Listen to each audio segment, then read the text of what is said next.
y'all, the Panthers talked to the media today at the Combine. We're going to get all the answers, all the things you ever wanted to know about the Panthers draft plans. No, not really. It's all smoke and mirrors at this point.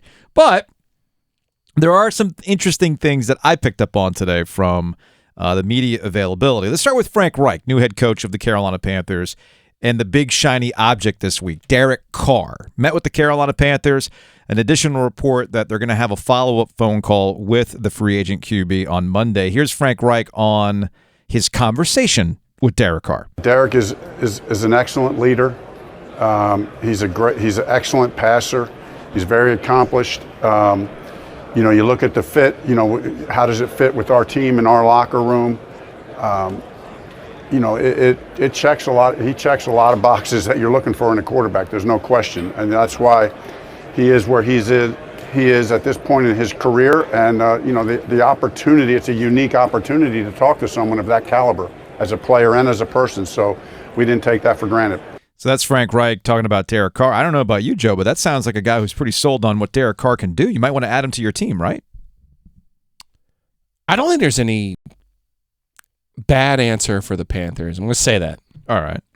If they decide they want to take a rookie, build around him, okay, commit to it. Sure. If they decide, hey, we're going to sign Derek Carr and then improve in other areas, cool. Mm-hmm. Same thing if they were to do something with Jimmy Garoppolo and or Aaron Rodgers or even Lamar Jackson, right? I don't know if I have the intestinal fortitude to handle the next, 6 weeks until the draft while the wind blows like every day. Like you said, because it's invariable. We're going to get the Anthony Richardson week. Yes. We're going to get the Will Levis week. Yeah. Probably not a Bryce Young week unless we think the Panthers are going to trade up to number one. Yeah. But it's like, these are all good options. I just want you to take one, and I want you to follow it. That's what I want to see. No, Joe. Are you new here? You're coming up on 3 years of radio. I know better. All right. But I'm just saying, like, they're acting like these are like pie in the sky, like my fantasy league. Like, it'd be really cool if I could trade for Nikola Jokic. Like, yeah, it would be nice, right? It would be awesome, but I don't have the gas to do that. It's funny. You talk about, with pie in the sky, we would love to do this. Well, here's Scott Fitterer, the general manager of the Carolina Panthers, saying that drafting a QB is like the Mandalorian. This is the way. It's the ideal way for your team. In an ideal world, you always want to draft a quarterback, develop, and then have that guy here for 5-10 years. You want to have that consistency. It helps for many different reasons. The continuity on your roster, for salary cap reasons. There's so many benefits to drafting and developing. That is the right route to go. We'll see if we can get in a position where we get one of the guys we like. Is there a guy there in the second round? Can we get up in the first round? Those are all the things we're exploring right now. But yes, you're right. I don't think it's wrong to necessarily look at the veteran route if you can't do that. But in an ideal world, you do want to draft. In an ideal world, this is the way. So Adam Gold talked to Scott Fitterer earlier today, and he followed up on that, asking if there was a QB at the 9 spot. I know that Fitterer kind of understood, we might have to move up, but would there be a QB at the 9 spot? Would they actually wait for the second round? We're finding that out this week. Usually you walk away from here knowing, hey, listen, this guy, he's got some red flags. Maybe we didn't know this about him. Maybe this would cause him to fall. So far, everything's been impressive with these guys. It's going to be a tough decision. If we go quarterback, there's certain decisions to make. If we want to go, a different position, obviously you might be able to sit and stand and take someone there. It all depends on who you want, who you're convicted on, and then you make the right moves that, sometimes it's costly to move up to the upper part of the draft. Mm-hmm. But in the long term, the course of, 5-10 years, if that's the right decision for your team, that's what sets us on the course you need, it's worth it.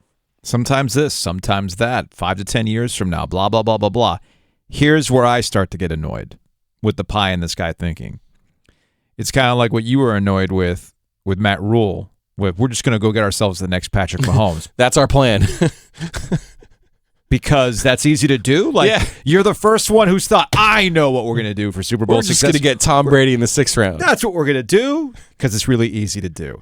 It's like the inverse of all the people who, this money-making technique that nobody wants you to know about. But I'll tell you, for just $20, it's like it's all a game. So this is where I have a problem with Frank Reich, going back to him. I view Derek Carr as somebody you can win with now. I agree. And Frank Reich even talked about he's an incredible guy that it's not like you can get these guys in a veteran situation right all the time. So I'm sold on Derek Carr, but here's Frank Reich saying, well, we do have to look beyond 2023 now, as though Derek Carr is going to disintegrate after once he's 31 years old. Yeah. He's still relatively young. You got like probably 4 or 5 years out of this guy. Not the same hard miles as a mobile quarterback no, either. Absolutely not. But here's Frank Reich on. No. It's just more than just 2023 now. Whatever decision we make is, what is best, not just for this year, but, you're looking on a horizon. Obviously, if you draft a guy, you're looking on a very long-term horizon. If you go free agent, if we go Derek Carr, the nice thing with Derek is, he's going to be 32 years old. So, it's kind of prime quarterback years. So there's still a good 5-year window. Stop it right there, Dennis. Prime quarterback years. So what am I missing? I get it. It's all smoke and mirrors time. But it's funny. Ideally, you draft a guy and you're going to develop them and everything else. The Panthers did draft somebody last year. They did. We only saw him briefly in the preseason before the Liz Frank injury. Yeah. Matt Corral. We're talking about the Ole Miss quarterback. That seems like a stretch. And even when Fitterer with talking about maybe taking a guy in the 2nd round, I get his background. Yeah, I get it. His background was at Seattle. Mm-hmm. They took Russell Wilson after they had Matt Flynn. Remember, they spent all this money on Matt Flynn, and they're like, you know what? We're going to take this guy from Wisconsin in the 3rd round. They did. Mm-hmm. Paid off for them. And that was kind of the template you see now with Dak Prescott and maybe even Brock Purdy. I can't say the Niners did that one on purpose in the 7th round. But I don't think that worked. I don't think when we've seen this with Will Greer, Jimmy Clausen. Right, there's been any number of guys like this. I'm not sure that works, and I'm not sure this is. There are some years where you're in position to take a quarterback. This is one of them. Mm-hmm. 2 years ago, when they didn't take Justin Fields, was another one of them. If you don't like the quarterbacks in that class, well, what you have to do is sign a veteran. I can see why they might not want Jimmy Garoppolo based on those comments. It's fine. That Jimmy has not proven that he could stay healthy. I get it. Mm-hmm.